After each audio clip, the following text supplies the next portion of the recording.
Hello and welcome everyone. Thank you so much for joining us today. We're going to get started in just a moment here, but we really appreciate you spending your night with us all and celebrating Women's History Month by talking to some really wonderful women from a variety of industries.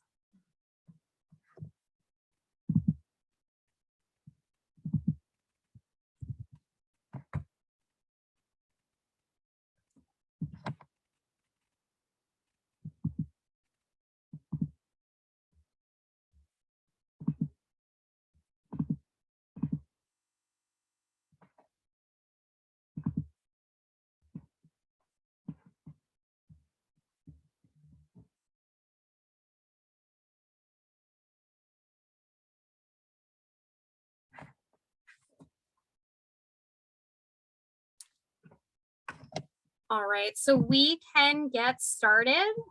Again, thank you all so much for joining us. Welcome to our first 2022 Women's History Month panel discussion, Reshaping the Narrative, Women in Non-Traditional Roles. My name is Tori Potenza, and I am the Program Manager for the Office of Diversity, Equity, Inclusion. We are thrilled to have you all here with us, and we have some great panelists from a variety of professions. The women we are hearing from today are from 4 distinct fields: fitness, construction, information technology, and firefighting. These, along with many other fields, were typically male-dominated, and many of them still are. Even still, for hundreds of years, many women have made great contributions to these fields. Our first written record of women construction workers dates back to 13th century Spain. Women were considered physically incapable of heavy labor, and working outside the realm of domestic work was looked down upon. Because of this, there were many women who worked in these fields but were left off official records. Flash forward to the 1800s when engineer Emily Warren Roebling directed construction of the Brooklyn Bridge after her husband, who was in charge of the project, fell ill. She was instrumental in the success of the project. Today, about 9% of people in the construction field are women. Representing this field today, we have Maleda Berhane, the principal and CEO of AR Spruce. Could you tell us a little bit about yourself and how you got into the field? Sure. Thank you for having me. I would say that how I got into the field had a lot to do with the family that I was born into. I am very blessed to have a father who was a builder and an engineer, and having grown up around many of his projects and kind of witnessing the process is something that I knew at a young age that this is something I wanted to do. But yeah, happy to be here. And I'm going to give a shout out to Battalion Chief Lisa Forrest. I'm excited to meet you. To continue with our introductions, so the beginning of physical fitness for women began in the 1900s with simple stretches while wearing long skirts. Rumors even went as far as to say exercise would make women barren, turn them into lesbians, or make it impossible for them to find a husband. It was not even until 1967 that Catherine Switzer became the first woman to officially enter and run a marathon. While the number of female business owners and women in fitness has increased, for a long time it was seen as unfit for women to work out or exercise. Still globally, women are less likely than men to get enough exercise. Representing this field, we have Jenna Fisher, the owner of Train and Nourish. Jenna, could you tell us a little bit more about yourself and how you got into the field? Yeah, hello. Thank you for having me. Those facts you just told us all were pretty much the reason why I started my company and my business. So I own Train and Nourish. It's a fitness and nutrition studio for women. We have 2 locations and we're about to open our 3rd. We have one in South Philly on East Passyunk Ave. We have one in the Art Museum area in Fairmount, and then our 3rd location will be in Fishtown. We have, it's a small boutique studio, so no more than, 10 women at a time in there. All of our staff is female, and we do personal training, group classes, and nutrition services. So I started the business in 2017. We've since then grown tremendously. And, I myself kind of experienced that whole, growing up, I had 3 brothers and I always wanted to do what the boys were doing. So throughout my life, I've just, played sports, did all that. And I found strength training only 8 years ago. And I was like, why haven't I been doing this the whole time? It's something that women look at as it's a little bit intimidating because it's not really something that we've, grew up doing or whatever.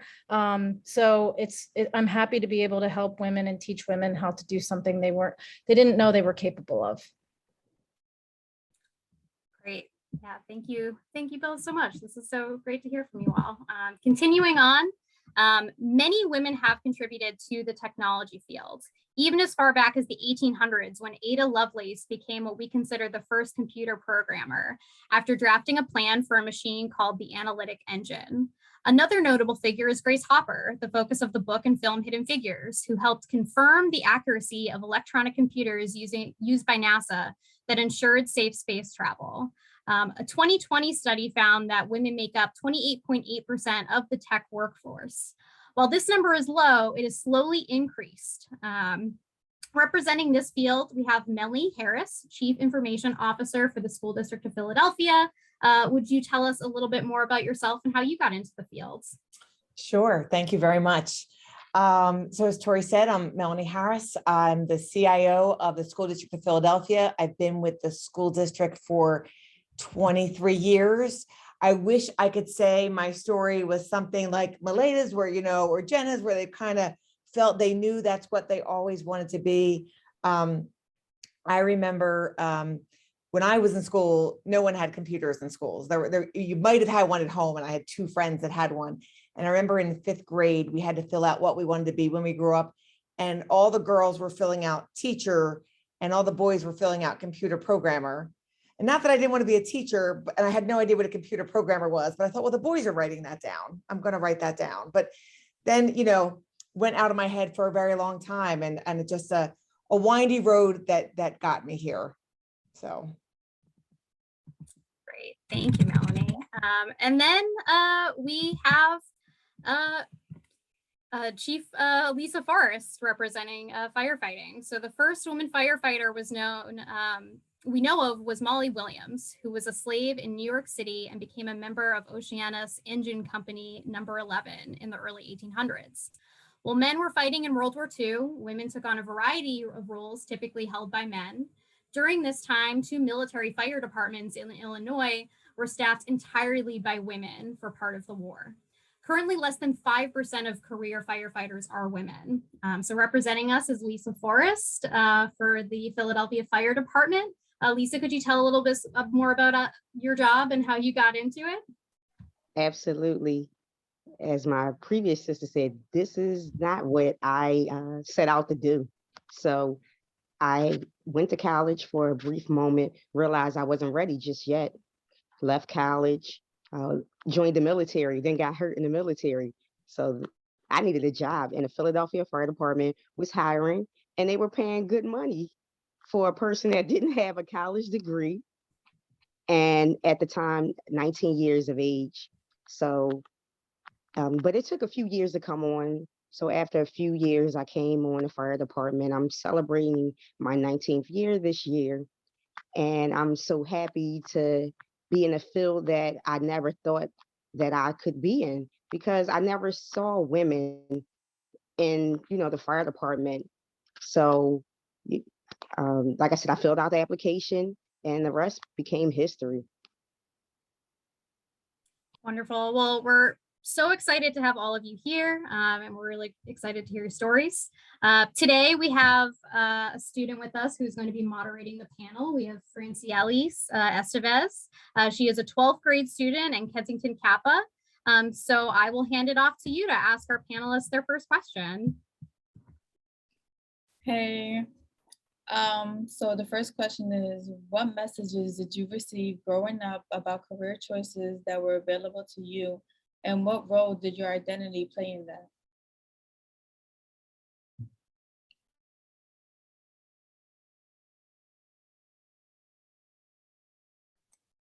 you want any of us to jump in and just? Yeah.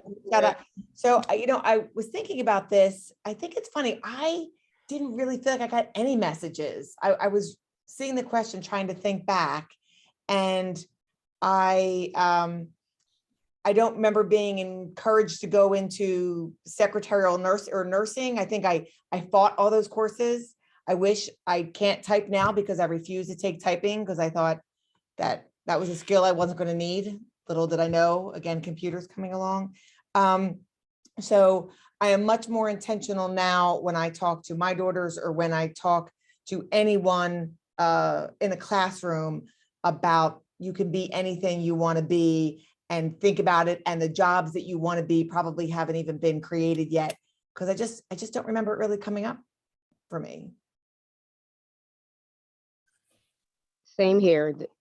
I was always told that I could be whatever I wanted to be, but never in a million years they thought it would be a firefighter.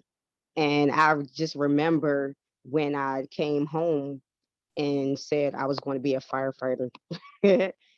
My uncle, who pastored a church, and unfortunately we lost a church member in a fire, who worked for the fire department. So he was totally against his, you will not do it. And that was just that. Like, he told me I could do anything but that. And me being the person I am, if you tell me I can't do something, that's the thing that I'm going to do. And that's how I didn't care what other people thought. It was what I wanted to do. And, it may seem cliche-ish that, you want to help people, but being a firefighter has allowed me to help a lot of people. And I think more than if I chose a different career path. I'm going to chime in here. I would say that there's a distinct difference in the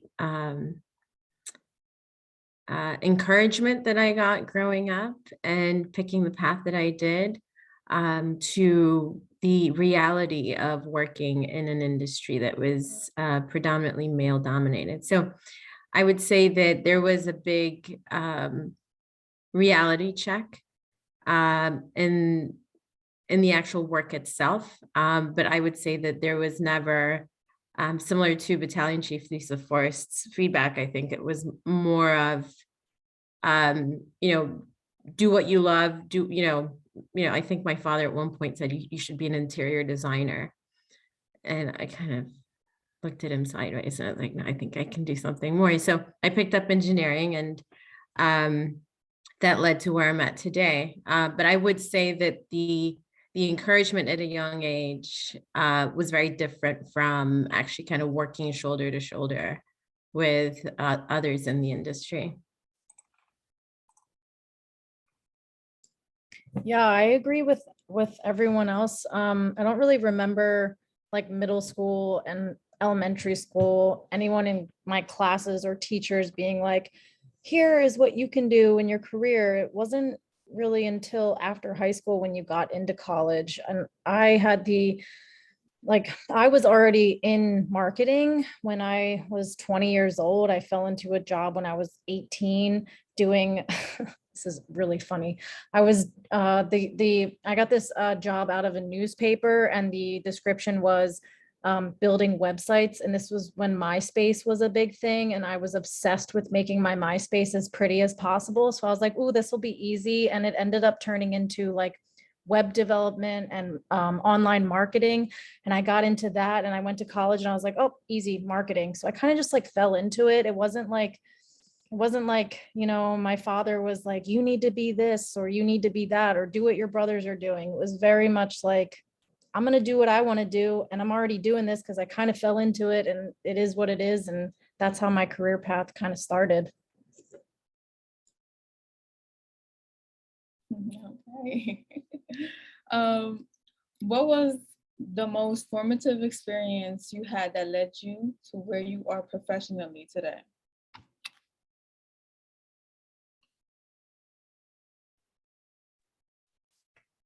I'll jump in. I'll say having fantastic female bosses, or mentors or someone to look up to. So I was, I had a corporate job before the school district, and there was a female CIO and another female executive. And I was so appreciative that they kind of took me under their wing. And I saw how it was like when women collaborate together, and that idea that you can do anything. One of the funniest stories is the CIO at the time, she was pregnant and she wasn't telling anyone, but she says, I keep leaving the room to throw up every 5 minutes, but it's men, they have no idea that like I'm a little side story. But I think it was having these executive women that collaborated with me. And I said, I guess I'm possible of moving up and doing that too. Now, I'm the opposite. Mine was because of the lack of women that was represented in my field. And I wanted to be the change, be the change you want to see. So when I came in, the highest ranking woman on the job was a lieutenant. And 4 years into my career, I had already reached that. So it was, okay, what now? And the first woman didn't come on to the fire department until 1985. The fire department in Philadelphia is the oldest fire department in the world, So, and it was 114 years for the first woman to come on. And then, especially when I hit the rank of lieutenant, and that was the highest that the women had achieved, I said, we could do so much more. We bring so much more to the table. So because of that, I just set out to just keep going. And I realized the more I kept going, the more people that, were encouraged to go too. So now I'm calling it a movement. I started this movement where we're going to be here and we're going to be in leadership positions, because we bring so much more to the table than just being a firefighter. We can lead. We lead our households. So why can't we lead in a job as well?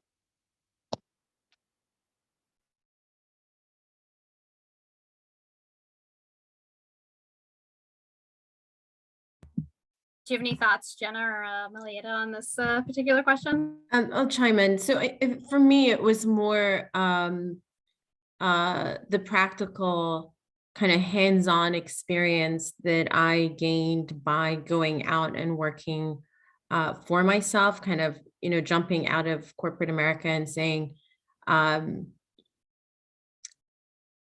think I can do this my way and I can be successful, and it can be one that allows me to kind of exercise my values. And it was very tough, but I did finish my first project.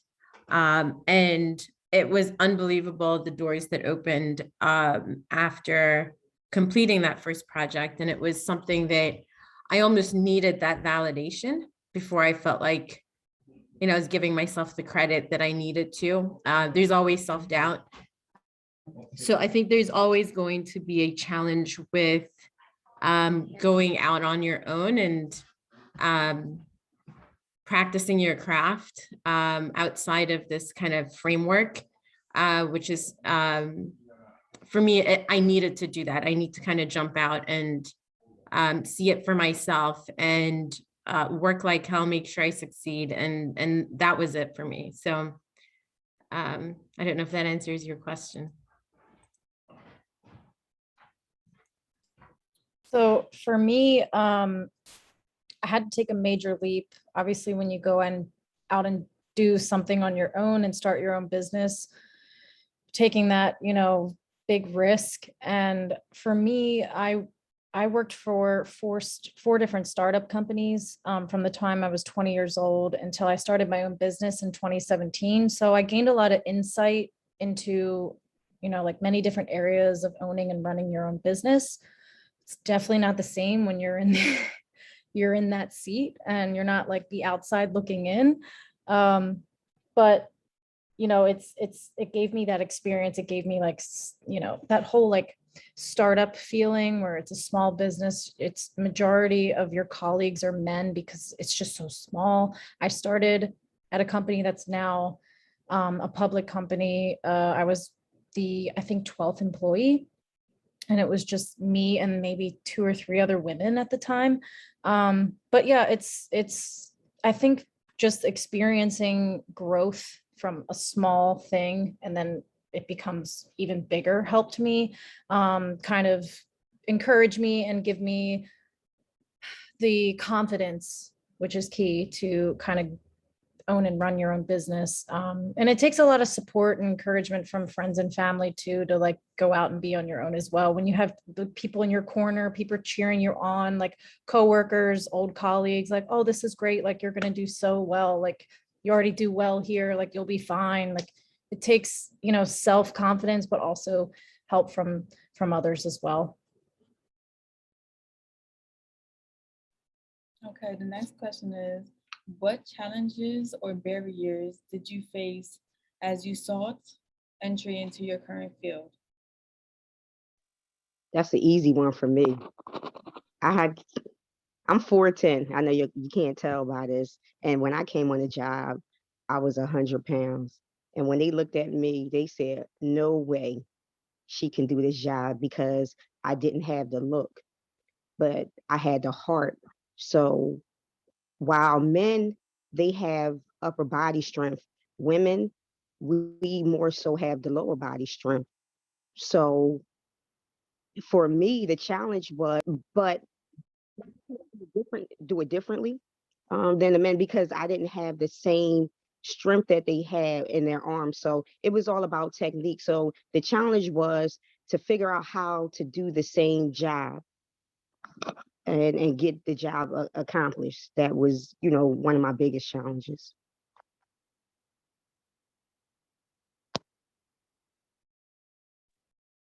That is super impressive, Lisa. I don't know that any of us can really compete against that. That's amazing. I will say I didn't start in this field in technology until I came to the school district, and I'm very fortunate that the school district has a lot of women leaders, and that it's just a different environment than I do speak to a lot of female colleagues in the tech industry or such, and it is very male dominated. Still, when we deal with vendors or people that we buy products from, it's still very male dominated.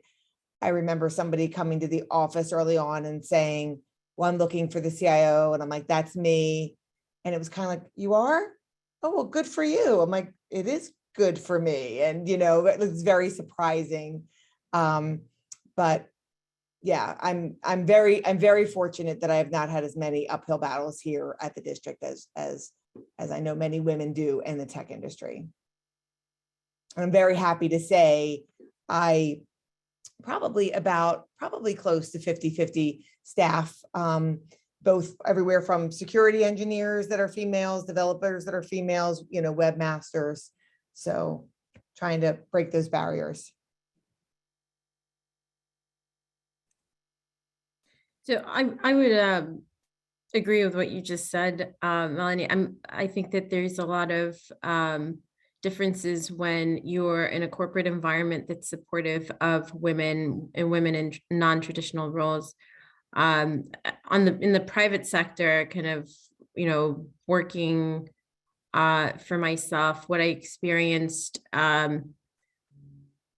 is, I'll give you one example. That did happen. I forget who it was that said that, but I've had contractors or inspectors walk right past me going into a building that I was developing and asking where the foreman was. Or asking, where the superintendent was. And they would kind of make their way all throughout the building and the job site and make their way back out. And I'd introduce myself as the owner, and it was just always nice to see the look on their face. But the one kind of real life kind of painful experience that I had was starting out on my own. It was access to capital, and as a developer looking for lenders who are going to, lend you money for a project that is, speculative. And it was very difficult. And I think it took at least 8 or 9 rounds before I finally got a banker who kind of said, why don't you come in and I'll show you how to do this? Because I was kind of figuring it out by myself. And it's not something that I had been a part of working in my past. So I think having people that, male or female, that are supportive of these non-traditional roles makes a huge difference. And it really just takes one. I think, Jenna, you said friends and family. I think friends and family is equally as important. It gives you that optimism that, you know, and that optimism also turns into resilience, right? Because you're going to experience challenges. Like, you're going to have things that are going to set you back. And when you're on that path, you just cannot turn around and go backwards. You kind of, so that little extra push that you get, that encouragement makes the world of a difference. I think it did a big part for my career.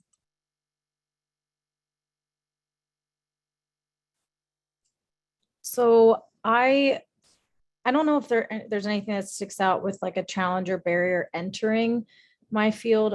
So if you talk about women's fitness versus just owning your own business in general, women's fitness, I think I was a little bit intimidated in the beginning because, you know, you have those, it was just me selling like myself as a brand. At first I was doing online training, and being like a personal trainer, you kind of have to sell yourself. And so there's a lot of self-doubt in the beginning because you're relying on people to buy your brand, your personality, and to trust you. So in the beginning, the barrier was, oh my gosh, I just quit my 6-figure job. I was an executive. I was big time in my career. I was very successful, but I took a risk, and I was afraid that, you know, what if it doesn't work out? And that's, you know, the challenge I think every entrepreneur faces, because it is risky, and you put yourself out there, you're selling yourself. So there's the women, the niche of being like, you know, a women's personal trainer.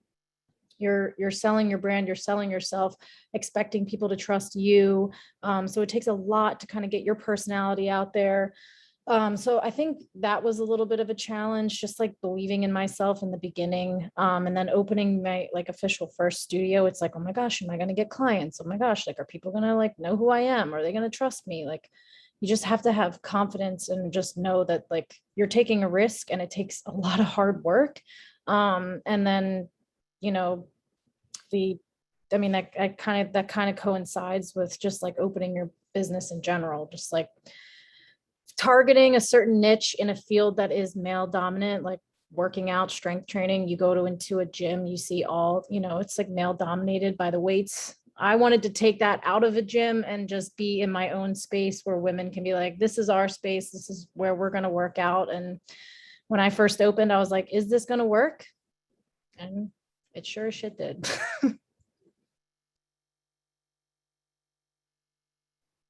So what advice do you have for women looking to grow into leadership roles or building their own businesses?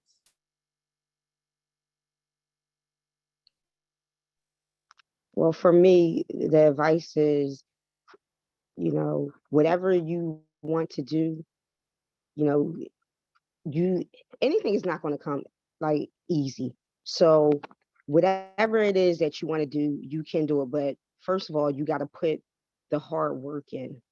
Don't think that because you're a woman and it may be lacking in, you know, women may be lacking in the field that you're trying to get into, that people are just going to say, oh, we're going to put you in this position because we need more. That's not how it works. You have to work for the things that you want.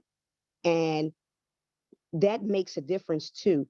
People respect you more when things are not given to you and you work for it. So I'm going to tell you this, no one gave me anything. I had support, which is very important, but I worked my behind off to get it was long nights of studying, because we take tests to move up in our positions. So I had to study, when my friends on and off the job were going places, I had to say, hey, I'm going to have to catch you the next time, because I knew what I wanted to do and I knew what it took to get to the place that I needed to be.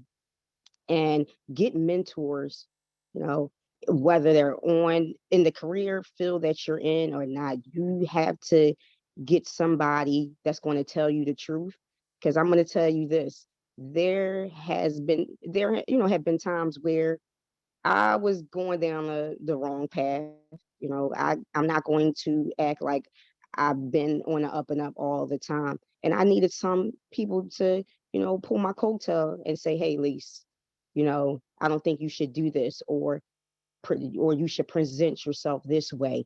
Everything doesn't require a reaction. And, I had some people that had to tell me some things. So make sure you have a support system, get yourself a mentor, and work hard.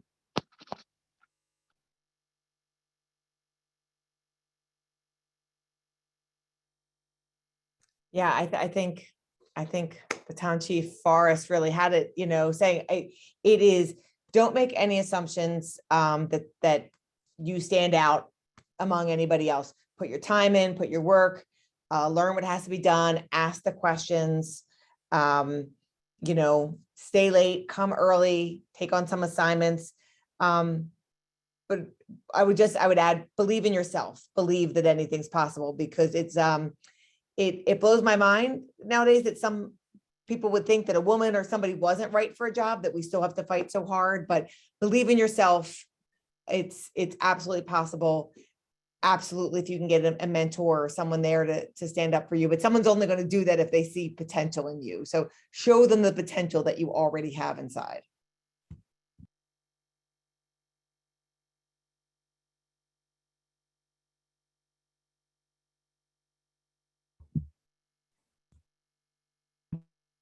This is a tough one. I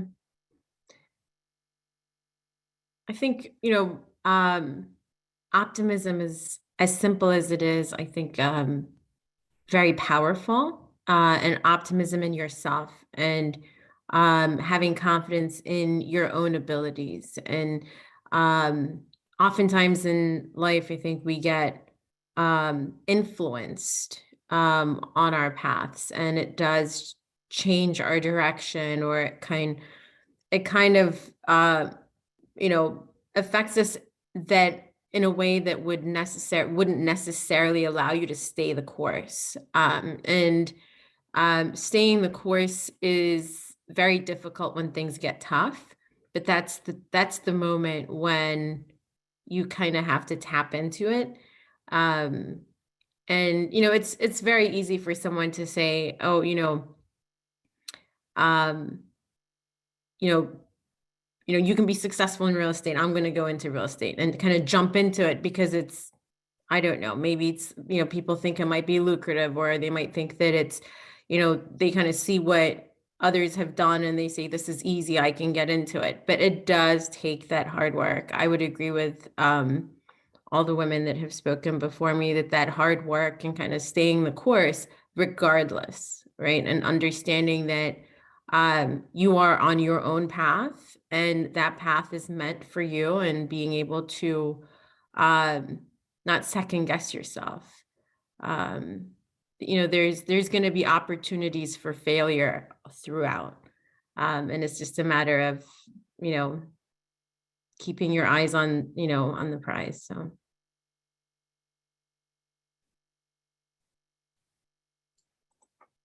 I would agree with all of that.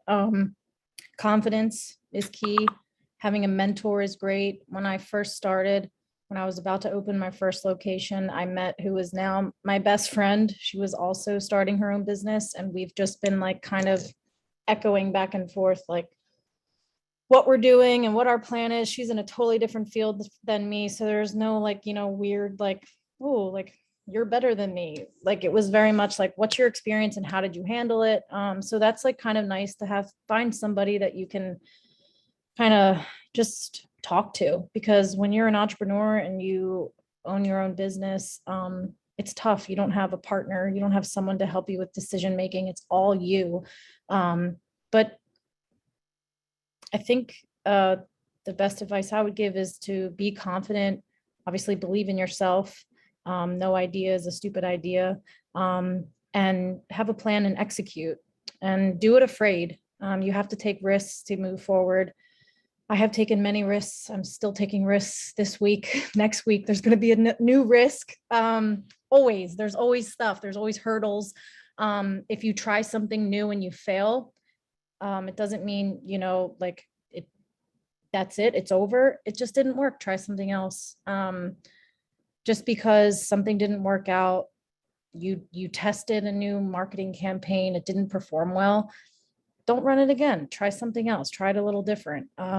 Just push forward, and no matter how unsure and scared you are, keep going. I know a lot of people that try and give up too easily because it gets hard. The hard parts are where you grow and how you learn. You're going to deal with a lot of things like unhappy customers, unhappy staff, money issues, just anything, shortages on things come up when it's just you and you're the one making choices and decisions. But at the end of the day, when you have your people in your corner, when you have customers that believe in you, when you have, just a really good support system and confidence, it works out, and there's always tomorrow.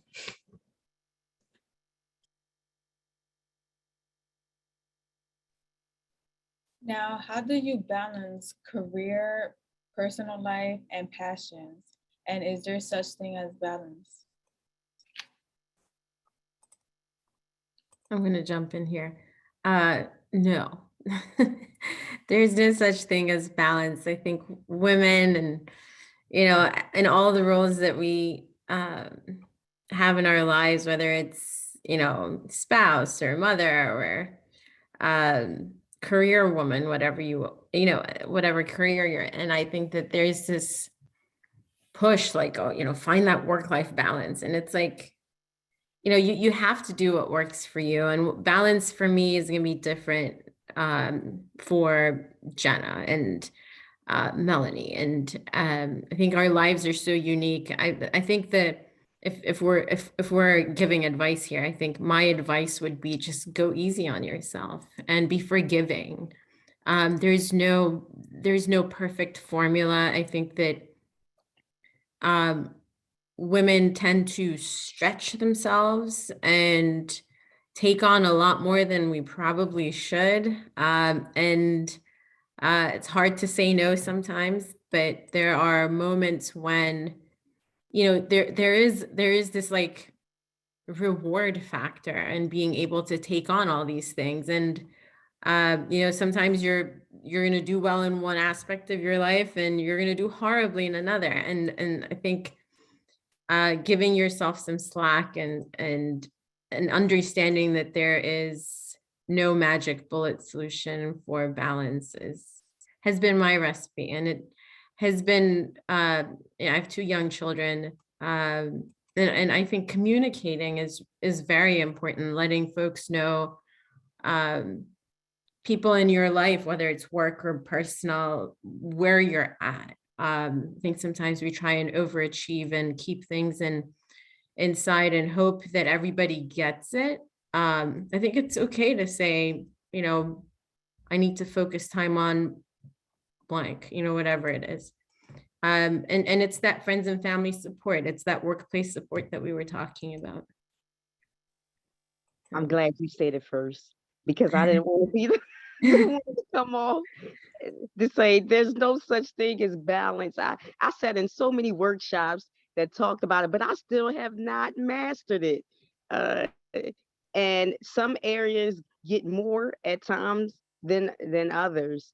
So it's all within your comfort zone. I found a way to be comfortable and to try to make as many people happy as possible. But the reality of it, everyone is not going to be happy. Whether sometimes your friends are going to feel like you're neglecting them, sometimes your family is going to feel like that. So, everybody takes a turn. That's what I let them know. And I let them know when it's not your turn. But when it's your turn, trust and believe it's going to be worth the wait. But just make sure you wait in line for your turn. So that's how I try to handle things. I love that. I love what you both said, and I agree. And I think that's why love whatever you do, whatever it is that you choose to be your career, be passionate about it, because there is no work-life balance, and it's not just going to be 25 or 50, it could be 60 or 80. So if you're in it, love it. And I know my family's watching, so I'm really careful and wondering what they're thinking about, when I'm not home. And saying, yes, mom, there's no balance. But I say to my kids, like, love what you do, and then it's okay. And your family will know you're there for them, and everybody gets a piece. I saw in the chat really quick about, yes, there has to be like self-care for each of us. I saw, Lisa, you said, everybody's, you'll try to make everybody happy, but it's got to be, you too. But yeah, my thing is just love what you do, and then it all works out. I would agree with that. For me, I think going from 9 to 5 and then trying to figure out how to structure my day before I was doing all the training. I call it my retirement. So I'm just fully running the business now, and I have teams at both of my studios who do the training and the services. But before, when I was doing the services, I was all over the place. My schedule was, could have been 7 a.m. to 7 p.m., could have been 6 a.m., could have been any time of day. And when I switched over, I just remember thinking, this is weird. I don't have structure in my day anymore. But I finally figured out how to balance it. Because you have to walk away. When you walk away, you get fresh ideas. You can kind of just like decompress. When you're constantly just go, go, go, which I thought I had to be, because that's how I used to be. I used to be like, I feel like we live in a society where we always have to be doing something. And if we're not doing something, we're either like lazy or something's on fire and we need to like put it out. Like nothing is going to happen if you walk away and take a break. If you want to take a vacation and go away for 3 days, your work is still there when you come back. Everybody needs vacation. Everybody needs the work-life balance. And I don't have any kids, but I know that, when I do, it's going to be a lot of juggling. It's going to be a lot of work. But I want to set myself up for success when I get there. Meaning I want to be able to delegate. I want to have a team that is, there to help me when I need it. And that's how I know eventually, like, I'll be okay.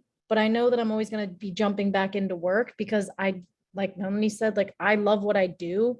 And my brand is me at the end of the day. I don't have that partner to kind of like bounce back and forth with. And that's what I love about what I do is, I can jump in at any time and be like, let's back up a second. Let's talk about something new. Let's do this idea and follow through and see if it works. And if it doesn't, we'll try something new. But it's always important to have your passions and your hobbies and to follow through with those things, because work can't be like 100% your hobby. You got to find other things that bring you joy in life, because that's what it's all about. And you know what? Another thing I want to add is it's okay to ask for help. A lot of times we feel that we have to do everything when we don't. And this is something that I'm learning to do more, especially as I move up in the ranks to delegate tasks. You're not the only one that can do a good job, and you don't know other potential if you do not give them the opportunity.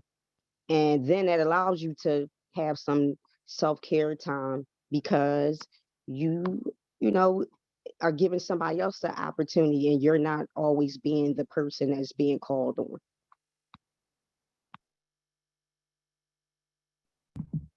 That's so true, Lisa, because we're denying other women or other people the ability to show what they have if we don't release it to them. So by letting it off of your shoulders, you're actually helping others.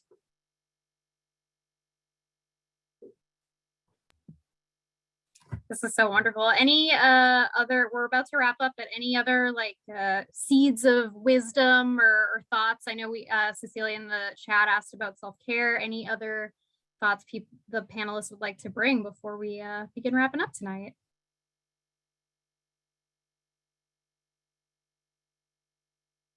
All right. Well, thank you all so much. You were all really wonderful and inspiring, especially talking about balance, I think is so important. I didn't even think about the fact that today is International Women's Day, but I feel like that worked out so perfectly that we had this panel on this particular day. It was such a great way to celebrate women and you all, so I'm very excited. I'd like to formally thank our panelists for taking the time to share their stories and insight. There are so many women breaking barriers out there in their fields. And so talking to you all and like seeing the faces of some of those women is wonderful. I would also like to thank Francielis for moderating this panel discussion. You did wonderful. I was asked to also give a shout out to the K Kappa High School on Instagram. Definitely check out what they're doing. And of course, I would also like to thank all of you for coming to the event tonight and spending time with us. We do have more events for Women's History Month planned next week. 3:15, we'll be talking to some of the female leadership of the School District of Philadelphia. So certainly sign up for some of those events if you are interested. This panel discussion will also be available on the DEI page on YouTube. So we will also get that out to you all. And thank you again. Have a wonderful night, everyone. Bye, thank you. Thank you. It was a Thanks, joy. everyone. Everybody. Nice meeting you all. Yes. Thank you, Tori.